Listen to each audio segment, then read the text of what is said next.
ইন্নাল হামদুলিল্লাহ ওয়াসসালাতু ওয়াসসালামু আলা রাসূলিল্লাহ আম্মা বাদ। ঈদে মিলাদুন্নবী সাল্লাল্লাহু আলাইহি ওয়াসাল্লাম এক অদ্ভুত বেদাতের নির্বোধ দলিল। পৃথিবীতে আজ পর্যন্ত যত ফেরকা বের হয়েছে কেউ এ কথা বলেনি যে আমার পক্ষে দলিল নাই। প্রত্যেকটা বাতিল ফেরকা তারা দলিল দিয়েই তাদের বাতিলকে সাব্যস্ত করতে চায় এবং সেই দলিলগুলো তারা কোরআন এবং সুন্নাহ থেকেই দেয়, কিন্তু অপব্যাখ্যা। মুতাজিলা তাদেরও দলিল আছে, জাবরিয়া কদরিয়া এদেরও দলিল আছে, শিয়াদেরও দলিল আছে, এমনকি কাদিয়ানি যারা রাসূল সাল্লাল্লাহু আলাইহি ওয়াসাল্লামকে শেষ নবী মানে না, এদেরও কিন্তু কোরআন এবং হাদিস থেকেই দলিল আছে। কাজেই দলিল থাকলেই শুধু হবে না, দলিল সঠিক না বেঠিক সেটা দেখতে হবে। আজকে আপনার জমির একজনে একটা দলিল জাল করে নিয়ে আসলো, তো আপনি দলিল দেখলেই বলবেন না যে হ্যাঁ দলিল পেয়ে গিয়েছি, কাজে এই জমি আজ থেকে আমার না তোমার, বরং আপনি যাচাই করবেন যে দলিলটা জাল নাকি সঠিক। টাকা যেমন জাল হয়, জায়গা জমির দলিল যেমন জাল হয়, শরীয়তের দলিলও কিছু কুচক্রী মহল জাল করে, সেজন্য জনসাধারণ বিভ্রান্তির মধ্যে পড়ে যায়। তো ঈদে মিলাদুন্নবীর পক্ষেও সাল্লাল্লাহু আলাইহি ওয়াসাল্লাম এর পক্ষেও কিন্তু দলিল আছে, দলিল নাই এমন না, কিন্তু দলিলগুলো বেদাতি দলিল, কাজটাও বেদাতি, আর বেদাতি কাজের সহি দলিল কোত্থেকে থাকবে, সেই দলিলটাও বেদাতি। এজন্য দেখবেন যে যারা ঈদে মিলাদুন্নবীর কথা বলে তারা অনেক অনেক কিতাব নিয়ে বসবে আপনার সামনে। আপনি শুধু তাদেরকে বলবেন যে ভাই তোমরা আমার সামনে শুধু কোরআন এবং রাসূলুল্লাহ সাল্লাল্লাহু আলাইহি ওয়াসাল্লামের হাদিসের যে গ্রন্থগুলো আছে এবং সাহাবায়ে কেরামের ফতোয়ার যে গ্রন্থগুলো আছে এবং চার মাযহাবের ইমামগণের ফতোয়ার যে গ্রন্থগুলো আছে, শুধু সেগুলো নিয়ে আমাকে দেখায়া দাও। আমাকে এত ইরান তুরান বোঝানোর প্রয়োজন নাই। অমুকেই বলেছে, অমুকেই বলেছে, এটা না সেটা, এটা হলে সেটা হবে, গোটা জাহান সৃষ্টি যার জন্য, তার জন্মদিনে কেমন আমরা ঈদ পালন করব না। ইরান তুরান না বলে ভাই, এগুলো তো তোমার বুঝ, এগুলো তো তোমার মাথা, তোমার মস্তিষ্কের কথা, তুমি আমাকে কোরআন থেকে হাদিস থেকে দেখাও। এত কিতাবাদি আনার দরকার নাই, দুইটা কিতাব নিয়ে আসো, কোরআন এবং হাদিস, বাস যথেষ্ট। এখান থেকে দেখায় দাও যে কোথায় আছে তোমার ঈদে মিলাদুন্নবী 12ই রবিউল আউয়াল উদযাপন করতে হবে, এটা নবীর প্রতি ভালোবাসার একটা মাধ্যম। এইভাবে ভালোবাসা প্রকাশ না করলে নবীর দুশ্মন সে, ঈদে মিলাদুন্নবীর বিরোধিতা করলে সে নবীর দুশ্মন, পালন না করলে সে নবীর দুশ্মন। এই দুইটা কিতাব থেকে শুধু আমাকে দেখাও, কোরআন এবং হাদিস থেকে। তো জিন্দিগিতেও তারা এই দুই কিতাব সামনে নিয়ে বসবে না, তারা বসবে ওই তাদের ফেরকা থেকে বিভিন্ন কিতাব, লিফলেট, চটি বই, সেগুলো আপনাকে পড়তে দিবে। আপনি তাদেরকে বলবেন যে ভাই আমি এগুলো পড়বো না, তুমি আমাকে কোরআন এবং হাদিস দাও, সেখান থেকে আমি দেখতে চাই যে ঈদে মিলাদুন্নবী কোথায় আছে। তো চলুন ঈদে মিলাদুন্নবীর বেদাতি দলিলের আমরা স্বরূপ উন্মোচন করব আজকে ইনশাআল্লাহ। ঈদে মিলাদুন্নবীর যে দলিলগুলো, এই দলিলগুলো বেদাতি দলিল কেন? কারণ আল্লাহ রাসূল সাল্লাল্লাহু আলাইহি ওয়াসাল্লাম, তার কোনো সাহাবা, কোনো তাবিঈ, চার মাযহাবের কোনো ইমাম, হাদিস শাস্ত্রের যারা কিতাব লিখেছেন, হাদিসের গ্রন্থ লিখেছেন, সহিহ বুখারী, মুসলিম, তিরমিজি, নাসাঈ, ইবনে মাজাহ, মুসান্নাফ ইবনে আবি শাইবা, মুসান্নাফ আব্দুর রাজ্জাক, আরও যত কিতাব আছে, মুসনাদ আহমদ, মুসনাদ তয়ালিসি, যত গ্রন্থ আছে, কোনো একটা কিতাবের লেখক অথবা ঈদে মিলাদুন্নবী আবিষ্কৃত হওয়ার পূর্ব পর্যন্ত 500, 600, 700 হিজরি পর্যন্ত তোমরা যে কোরআনের আয়াত এবং হাদিস দিয়ে ঈদে মিলাদুন্নবীর পক্ষে দলিল দিয়েছ, তারা কি এই সকল আয়াত এবং হাদিস দ্বারা ঈদে মিলাদুন্নবীর পক্ষে দলিল দিয়েছিলেন কি না, নাকি তোমরাই প্রথম দলিলটা দিলা? তাহলে দেখা গেল যে আপনারা কোরআন এবং সুন্নাহর যে আয়াত দ্বারা ঈদে মিলাদুন্নবীকে প্রমাণিত করছেন, তারা কেউ 700-600 শতাব্দী পর্যন্ত কোনো ব্যক্তি এই আয়াতগুলোর দ্বারা, এই হাদিসগুলোর দ্বারা ঈদে মিলাদুন্নবী প্রতিষ্ঠিত করা বা দলিল হিসাবে এই আয়াতগুলোকে, এই হাদিসগুলোকে উপস্থাপন করা তো দূর কি বাত। এই আয়াত এবং হাদিসগুলোর ভিতরে যে ঈদে মিলাদুন্নবী এত বড় একটা ঈদ লুকায়িত আছে, যে ঈদ নাকি সব ঈদের সেরা ঈদ, যে ঈদ পালন করতে হয় 40 দিন ব্যাপী, 50 দিন ব্যাপী, ওই রাজার বাগিরা করে 40 দিন 50 দিন ব্যাপী, 90 দিন ব্যাপী। ঈদ উল ফিতর একদিন, ঈদ উল আজহা হচ্ছে ঈদ একদিন, পরে 3 দিন। আর এই ঈদ 40 দিন 50 দিন 80 দিন 90 দিন ব্যাপী এই ঈদের ব্যবসা চলে। তো আল্লাহ রাসূল সাল্লাল্লাহু আলাইহি ওয়াসাল্লামের এই জন্মদিনকে কেন্দ্র করে এরা যে ঈদ আবিষ্কার করেছে, তো সাহাবায়ে কেরাম তাবিঈ 700-800 হিজরি পর্যন্ত, অর্থাৎ ঈদে মিলাদুন্নবী আবিষ্কার হওয়ার আগ পর্যন্ত কোনো একজন আলেমের মাথায় ঢুকে নাই যে এত বড় একটা ঈদ যে এই আয়াত বা হাদিসের ভিতরে লুকিয়ে আছে। কারো মাথায় কিন্তু ঢুকে নাই। কাজেই এটা একটা বেদাতি দলিল। এই আয়াতগুলোকে এবং হাদিসগুলোকে আপনিই সর্বপ্রথম দলিল হিসাবে পেশ করলেন ঈদে মিলাদুন্নবীর জন্য, আর কেউ এই পর্যন্ত পেশ করে নাই। কাজে এটা তো বেদাত। এই আয়াত তো সাহাবারাও পড়েছেন, এই আয়াত তো আল্লাহ রাসূল সাল্লাল্লাহু আলাইহি ওয়াসাল্লামের সকল সাহাবীগণ পড়েছেন, তাবিঈগণ পড়েছেন। এই হাদিসগুলো সাহাবীগণ সরাসরি আল্লাহ রাসূল সাল্লাল্লাহু আলাইহি ওয়াসাল্লাম থেকে শুনেছেন। কিন্তু দুর্ভাগ্য নাকি সৌভাগ্য যে এই হাদিস থেকে, রাসূলের মুখ থেকে সরাসরি শুনেও সাহাবীরা বুঝতে পারে নাই যে আশুরার হাদিসের ভিতরে ঈদে মিলাদুন্নবী লুকায়িত আছে। সাহাবীরা বুঝে নাই। কিন্তু ওই বহুত বছর পরে এসে, 700 বছর পরে এসে ইবনে হাজার রাহিমাহুল্লাহ তিনি ওই সহিহ বুখারী পড়ে এটা বুঝে গিয়েছেন। ইবনে হাজার তো 800 বছর পরে এসেছেন, রাসূল থেকে সরাসরি তো হাদিস শুনেন নাই। ইমাম বুখারী, যিনি বুখারী লিখলেন, আশুরার হাদিস যিনি আনলেন, তিনিও বুঝেন নাই যে এই হাদিসের ভিতরে যে এত বড় একটা ঈদ আছে।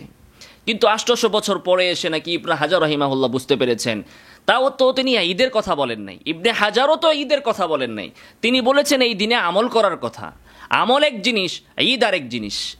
আচ্ছা, যাই হোক, এই হচ্ছে এক বেদাত যে সর্বপ্রথম আপনারাই কোরআনের এই আয়াতগুলো এবং হাদিসগুলোকে ঈদে মিলাদুন্নবীর পক্ষে দলিল দিলেন। ঈদে মিলাদুন্নবী আবিষ্কার হওয়ার 1 সেকেন্ড পূর্ব পর্যন্ত কোনো আলেমের মাথায় ঢোকে নাই যে এগুলোর ভিতরেও যে ঈদে মিলাদুন্নবী লুকায়িত আছে। 2 নম্বর দেখুন, এখানে ইস্তেদলালের পদ্ধতিও খুব অদ্ভুত। আমরা জানি যে সাধারণত ইবাদতের দলিল আগে আসে, ইবাদত পরে আসে। ইবাদতের দলিল আগে আসবে, কারণ ইবাদত এটা তাওকিফি। ইবাদত মানে কি, যে কি করলে আল্লাহ খুশি হন। এখন কি করলে আল্লাহ খুশি হন এটা আমি কিভাবে বলবো, এটা আপনি কিভাবে বলবেন? এটা তো কিয়াস করার জিনিস না। অজুতে ফরজ 4টা হবে নাকি 6টা হবে এটা তো আল্লাহ না জানেন, এটা আমরা কিভাবে জানবো? আল্লাহ যখন কোরআনে বলছেন ফাগসিলু বুজুহাকুম ওয়া আইদিয়াকুম মিনাল মারাফিকি ওয়ামসাহু বিরুসিকুম ওয়া আরজুলাকুম মিনাল কাবাইন, তোমরা ওযু করার, নামাজ পড়ার পূর্বে চেহারা ধো, হাত ধো, মাথা মাসহ করো, পা ধৌত করো। আল্লাহ বলেছেন, এর দ্বারা আমরা বুঝতে পেরেছি যে এগুলো হচ্ছে, এগুলোর মাধ্যমে ওযু করে নামাজে যেতে হবে, সালাতে যেতে হবে। আল্লাহ না বললে আমরা কিভাবে বুঝতাম যে ওযুতে কি আমরা চেহারা ধৌত করবো না পিঠ ধৌত করবো না পেট ধৌত করবো? আমরা বুঝতাম। তো আমরা তো ইবাদত মানে হচ্ছে যে আল্লাহকে খুশি করার জন্য কিছু করা। এখন আল্লাহ কি করলে খুশি হবেন সেটা তো আল্লাহ বলবেন, না আমি বলবো, না আপনি বলবেন, না ইবনে হাজার রাহিমাহুল্লাহ বলবে, না সৈয়দ রাহিমাহুল্লাহ বলবে। কে বলবে? এটা আল্লাহ বলবেন। অথবা আল্লাহ রাসূল সাল্লাল্লাহু আলাইহি ওয়াসাল্লাম ওহির মাধ্যমে জেনে তিনি আমাদেরকে বলবেন, অথবা আল্লাহ রাসূল সাল্লাম করবেন, তার থেকে দেখে সাহাবীরা করবে। তো এগুলো হচ্ছে দলিল। ইবাদতের দলিল আগে আসবে, ইবাদত পরে আসবে। আল্লাহ তাআলা বলেছেন যে কুতিবা আলাইকুমুস সিয়াম, তোমাদের উপর রোজা ফরজ করা হয়েছে। দলিল আসছে, আয়াত আসছে, এরপরে রোজা ফরজ হয়েছে। প্রত্যেকটা ইবাদত এরকম, দলিল আগে আসবে, হয়তোবা আল্লাহর পক্ষ থেকে অথবা রাসূলের পক্ষ থেকে, এরপরে ইবাদতের প্রচলন ঘটবে। শুধুমাত্র ঈদে মিলাদুন্নবী এর ব্যতিক্রম। এই ঈদে মিলাদুন্নবী এটা এমন একটা ঈদ, এমন একটা ইবাদত, এমন একটা কাজ যে যতক্ষণ পর্যন্ত এটা আবিষ্কৃত না হয়েছে, যে রাসূলের জন্মদিন পালন করা, রাসূল সাল্লাল্লাহু আলাইহি ওয়াসাল্লামের জন্মদিন উদযাপন করা, বা রাসূল সাল্লাল্লাহু আলাইহি ওয়াসাল্লামের জন্মদিনকে ঈদ হিসাবে প্রচলন ঘটানো, যতদিন পর্যন্ত এটা আবিষ্কার না হয়েছে তার 1 সেকেন্ড আগ পর্যন্ত এর পক্ষের কোনো দলিল খুঁজে পাওয়া যায় নাই। যখন কিছু রাজা বাদশারা বেইলম, এরা আলেম না কিন্তু, এই সকল জাহেল মূর্খ রাজা বাদশারা যখন কোনো দলিল ছাড়া এগুলো আবিষ্কার করে ফেলেছে, আবিষ্কার করার 100-200 বছর পর এক একজনের মাথায় এক একটা দলিল নাজিল হচ্ছে। ইবনু হাজার রাহিমাহুল্লাহর একটা ইনকিশাফ হয়েছে, তিনি বলেছেন ওয়াকাদ খরাজ আলী ওয়াকাদ যহার আলী তাখরিজুহা আলা আসলিন সাবিতিন, যে রাসূল সাল্লাল্লাহু আলাইহি ওয়াসাল্লামের জন্মদিনে কিছু আমল করার একটা দলিল, এটার একটা আসল আমার কাছে মনে হচ্ছে। তো আগে আবিষ্কার হওয়ার পরে ইবনে হাজারের মনে হয়েছে, কিন্তু আবিষ্কার হওয়ার আগে কোনো আলেমের মাথায় ঢুকে নাই যে ওয়াকাদ যহার আলী তাখরিজুহা আলা আসলিন সাবিতিন, যে আশুরার হাদিসের ভিতরে এই যে ঈদে মিলাদুন্নবীটা আছে, এটা ওই বাদশাহ, শিয়া বাদশাহ, ফাতিমি বাদশাহ বা ইরবিলের বাদশাহ মুজাফফর, ওনারা ঈদে মিলাদুন্নবী আবিষ্কার করার আগ পর্যন্ত কোনো আলেমের মাথায় ঢুকে নাই যে আশুরার হাদিসের ভিতরে ঈদে মিলাদুন্নবীর একটা আসল আছে, বা মিলাদুন্নবী পালনের বা রাসূলের জন্মদিনে কিছু করার একটা আসল যে আছে, এটা ইবনে হাজার রাহিমাহুল্লাহ আর ওনার আগে আরও যারা এসেছেন কারো মাথায় এটা ঢুকে নাই। ঢুকছে সর্বপ্রথম ওই ফাতিমি বংশের মিথ্যা দাবিদার, তারা রাসূলুল্লাহ সাল্লামের বংশ নয় কিন্তু বংশ দাবি করেছে, ওই মিথ্যা ফাতিমিরা, তারা যখন ওই শিয়ারা যখন চালু করেছে, ইরবিলের বাদশা যখন উদযাপন করেছে, এরপরে এক এক আলেমের মাথায় এক একটা দলিল ঢুকেছে। আচ্ছা, 3 নম্বরে আসেন, আরও বেশি অদ্ভুত, সেটা হচ্ছে যে আপনি দেখবেন আল্লাহ রাব্বুল আলামিনের আদেশ হচ্ছে আতিউল্লাহ ওয়া আতিউর রাসূল ওয়া উলিল আমরি মিনকুম। আল্লাহ তাআলা বলতেছেন পাবলিককে, আওয়ামকে, জনসাধারণকে অনুসরণ করো আল্লাহ এবং তার রাসূলের। এক্ষেত্রে আলেমদেরকেও বলা হয়েছে, সবাই মিলে আমরা আল্লাহ এবং তার রাসূল অনুসরণ করব। আর পাবলিককে বলা হচ্ছে বিশেষভাবে ওয়া উলিল আমরি মিনকুম, তোমরা উলুল আমর, এর এক ব্যাখ্যা হচ্ছে আলেম, তাদের ইত্তেবা করো, এতাআত করো। তো এতাআত হবে আল্লাহ এবং তার রাসূলের, এবং যেখানে হাদিস নাই, যেখানে কোরআনের নস নাই, সেখানে আলেমদের ইত্তেবা করো। আর ঈদে মিলাদুন্নবীর ক্ষেত্রে ব্যতিক্রম দেখতে পেলাম আমরা। এখানে আমরা দেখলাম যে আলেমদের ইত্তেবা পাবলিক করছে না, বরং পাবলিকের ইত্তেবা আলেমরা করছে। ফাতিমি বংশের মিথ্যা ফাতিমি বংশের বাদশারা, এরা তো আলেম ছিল না, জাহেল ছিল। ইরবিলের বাদশাহ মুজাফফর তো আলেম ছিল না, সে তো হাফিজুল হাদিস না, সে তো ইবনু হাজারের মতো এত বড় কিছু ছিল না, সে তো বেইলম। তো এই সকল বেইলম বাদশারা, সাধারণ মানুষ, এরা আলেম নন, ওনারা ঈদে মিলাদুন্নবীর প্রচলন ঘটালেন। আর তাদের ঘটানোর পরে কিছু আলেমগণ তাদের ইত্তেবায় লিপ্ত হলেন। তো কোরআনের আয়াতের উল্টা হইল, আল্লাহ বলেছেন পাবলিককে আলেমদের অনুসরণ করতে, আর এখানে আমরা কিছু আলেমদেরকে দেখতেছি, এনায়েতুল্লাহ আব্বাসী সাহেব, সরসিনার আলেমদেরকে, ফুরফুরার আলেমদেরকে, আরও বিভিন্ন আলেমদেরকে দেখতেছি যে ওনারা ইত্তেবা করছেন কাদের? ইরবিলের বাদশার, ফাতিমি বংশের বাদশাদের, শিয়াদের আমলের ইত্তেবা করছেন। আপনারা সাহাবায়ে কেরামের ইত্তেবা করেন, তারা 12 রবিউল আউয়াল কী করেছেন আপনারা সেটা করেন। কি করেছেন তারা? কিছু করলে সেটা করেন, আর না করলে চুপচাপ বসে থাকেন। রাসূল সাল্লাল্লাহু আলাইহি ওয়াসাল্লামের প্রতি আনুগত্য, ভালোবাসা, তার প্রতি কৃতজ্ঞতা এবং তার আগমনে খুশি হওয়া, এটাতে তো কোনো আপত্তির কোনো বিষয় না, বরং এটা করতেই হবে। তো আপত্তির বিষয় হচ্ছে এটা যে আপনারা নির্দিষ্ট একটা দিনকে ঈদ বানিয়ে নির্দিষ্ট কিছু আমলের মাধ্যমে উদযাপন করছেন, এটাই হচ্ছে বিদআত। আল্লাহ রাসূল সাল্লাল্লাহু আলাইহি ওয়াসাল্লামের জন্য ভালোবাসা প্রকাশ করতে হবে, তার প্রতি খুশি প্রকাশ করতে হবে কোন তরিকায়? যে তরিকায় সাহাবীরা করেছেন, যে তরিকায় সালাফগণ করেছেন।